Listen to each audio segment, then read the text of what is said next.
Hi friends, स्वागत है आप सभी का योद्धा क्लासेस में। और ह्यूमन डिजीज़ के इस महत्वपूर्ण सीरीज़ में आज हम बात करने वाले हैं हेलमिंथ से होने वाले रोग और फंगल डिजीज़ यानी फफूंद से होने वाले रोगों के बारे में। ये सीरीज़ बहुत ही महत्वपूर्ण है। इसके पहले हम जीवाणुओं से होने वाले रोग, वायरल डिजीज़ और प्रोटोजोआ से होने वाले डिजीज़, इसके पहले के वीडियोज़ में हम बातें कर चुके हैं। आप वो पुराना वीडियो भी देखें और इस वीडियो को भी पूरा देखें। मैं इसमें आपको ट्रिक भी बताई जाएगी कि कैसे आप रोगों के नाम याद कर सकते हैं। तो दोस्तों, अब अगर अभी तक आपने हमारे इस चैनल को सब्सक्राइब नहीं किया है तो इसे सब्सक्राइब करें और नोटिफिकेशन बेल को ऑन कर लें। ये आपके लिए बहुत ही फायदेमंद होगा। आइए सबसे पहले जान लेते हैं कि हेलमिंथ होते क्या हैं। ये हेलमिंथ जो है एक जंतुओं का संघ है जिसके अंतर्गत दो प्रमुख उपसंघ आते हैं। इसमें पहला है आपका प्लेटी हेलमिंथस। ये जो आपके 3 लेयर एनिमल्स इसमें होते हैं। इसमें जो है जो एक्सक्रीशन होता है वो फ्लेम सेल्स द्वारा होता है। ये याद रखिएगा, ये भी परीक्षाओं में कई बार पूछा गया है। और कंकाल तंत्र, श्वसन अंग, इस तरह के परिवहन अंग कोई नहीं होते हैं। ये बाइलिंगुअल है यानी उभयलिंगी जंतु होते हैं, जैसे आपका प्लेनेरिया, लीवर फ्लूक, फीता क्रीम। दूसरा जो संघ है वो है एस्के हेलमिंथिस। इसमें लंबे बेलनाकार चपटे जो है क्रीमी आते हैं, जैसे आपका एस्केरिस, थ्रेडवर्म, उचेरिया बैंक्राफ्टी से ही एथलीट फ्रूट होता है, आप जानते होंगे। इसी तरह से थ्रेडवर्म जो बच्चों में पाया जाता है, उनके आंत में चुनचुनाहट होती है, घाव, उल्टियाँ होती हैं। कई बार बच्चे रात में बिस्तर भी गीला कर देते हैं इसकी वजह से, थ्रेडवर्म की वजह से। तो ये हो गया हेलमिंथ। क्या होते हैं इसके अंतर्गत दो जो है उपसंघ है, कौन कौन से? प्लेटी हेलमिंथिस और एस्के हेलमिंथिस। आइए अब देखते हैं कि इनके द्वारा कौन कौन से रोग होते हैं। तो इसमें आप देख भी रहे होंगे फाइलेरिया, जिसको हाथी पांव कहते हैं। अभी अभी मैंने बताया ये वूचेरिया बैंक्राफ्टी, इसका जो रोगाणु है वो वूचेरिया बैंक्राफ्टी। यह एक कम्युनिकेबल डिजीज है, संक्रामक रोग है, जिसका संचरण जो है क्यूलेक्स मच्छरों के काटने से होता है। इसमें होता क्या है, पैरों में, वृषण कोषों में और शरीर के कई भागों में सूजन हो जाता है। पैर पूरा भारी हो जाते हैं, मोटे हो जाते हैं, इसीलिए इसको हाथी पांव कहते हैं। ठीक है ना। तो ये हो गया आपका फाइलेरिया। दूसरा इसमें जो रोग है हेलमिंथ से होता है प्रमुख रोग, वो एस्केरेसिस। ये एस्केरेसिस लुम्ब्रिकॉइडेस से होता है। इसको अतिसार भी कहते हैं या डायरिया भी कहते हैं। इसमें होता क्या है, ये जो एस्केरिस लुम्ब्रिकॉइडेस नाम का एक परजीवी है, ये हमारे शरीर में अंदर पहुंच जाता है और इसका जो संचरण होता है वो घरेलू मक्खी के द्वारा होता है। इससे आंत में घाव हो जाता है और प्रोटीन को पचाने वाला जो एंजाइम है वो ट्रिप्सिन, वो जाके वहां पर नष्ट हो जाता है। जब प्रोटीन पचेगा नहीं तो वहां से बहुत दिक्कत हो जाएगी। ये सब जो रोग हैं हेलमिंथ वाले, ये खासकर जो आपका एस्केरेसिस है, ये मुख्यतः बच्चों में होता है, छोटे बच्चों में। और इसके बाद आपका जो तीसरा रोग है वो है एकाइनोकोकस। ये लीवर पे इफेक्ट डालता है, तो यहाँ भी ये पाचन, अपने डाइजेशन सिस्टम को अफेक्ट करता है। इसका संचरण दूषित भोजन या जल के माध्यम से होता है। एस्केरेसिस का जो संचरण है वो मक्खियों द्वारा या दूषित भोजन और जल के द्वारा होता है। एस्केरेसिस में आपके फेफड़ों में जब इसका जमा हो जाता है, इसिनोफिलिया के कारण हो जाता है ना, इससे इसिनोफिलिया हो जाता है, तो ज्वर, खांसी, ये सारी चीजें भी आती हैं। इसके अलावा हेलमिंथ से होने वाला एक और रोग है, आइए इसको देख लेते हैं, जिसको टीनियसिस कहते हैं। इसका जो कारक है वो है टीनिया सोलियम। ये इसको बहुत लंबा इसका फीता क्रीम भी कहते हैं।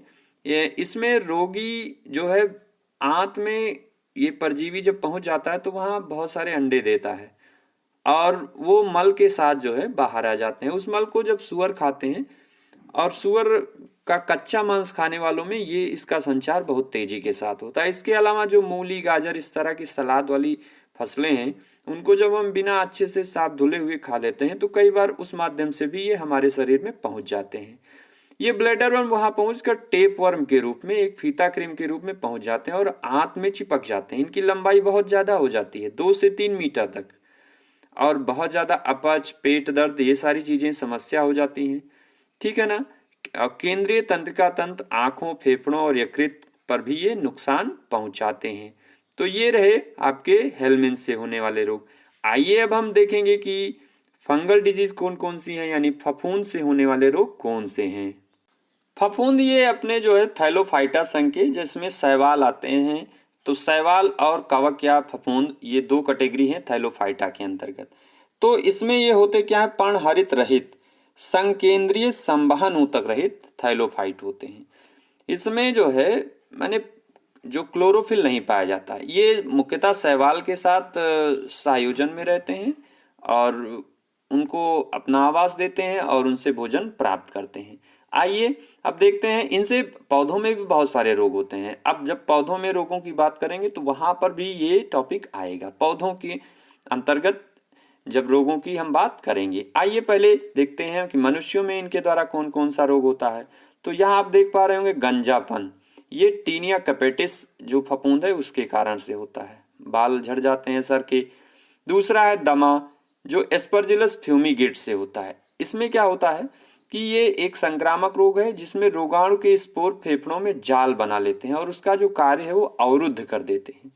तो दमा आती है, यानी सांस लेने में दिक्कत होती है, हमेशा सांस फूलती जैसी लगती है। दाद आप जानते हैं, रिंगवर्म कहते हैं, ट्राइकोफाइटान लेन्यूकोकस कोसम, इसके कारण से होता है दाद। इसमें लाल चकत्ते पड़ जाते हैं, गोल घेरे। खाज, जिसमें खुजली होती रहती है शरीर में, आपका एकेरस एस्केबीज से होता है। पांचवा जो है वो एथलीट फुट, जो टीनिया पेडिस से होता है।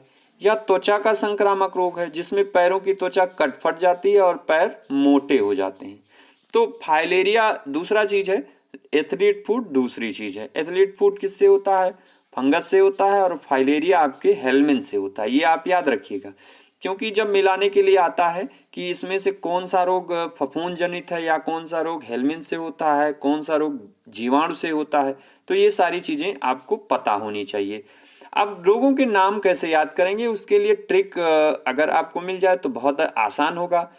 देखिए यहाँ पर मैं आपको बता रहा हूँ कि फफूंद जनित रोगों के लिए उनका नाम याद रखने के लिए कौन सी ट्रिक है।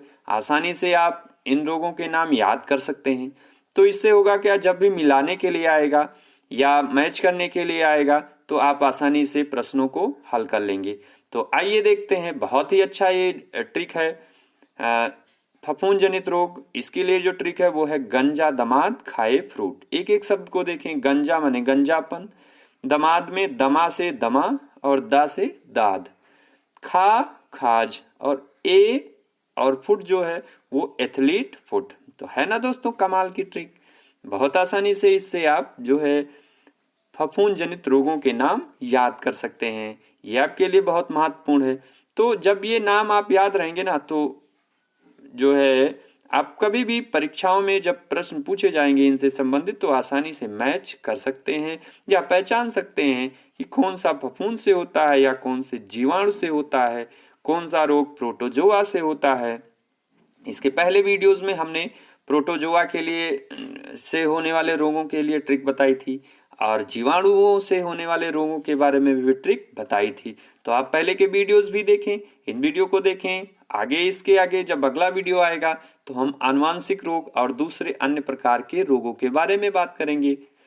तो दोस्तों आज के लिए इतना ही। मुझे आशा है कि वीडियो आपको पसंद आया होगा और आपकी परीक्षा की दृष्टि से बहुत महत्वपूर्ण है। आप इस वीडियो को पूरा देखें और एंजॉय करें, अपनी पढ़ाई को, अपने अध्ययन को एक नया आयाम दें। आप सभी पढ़ते रहें और हाँ, चैनल को सब्सक्राइब करें। अगर वीडियो पसंद आता है तो इसे दूसरों में शेयर भी करें। आप सभी पढ़ते रहें, मस्त रहें, व्यस्त रहें। Bye bye, have a nice day.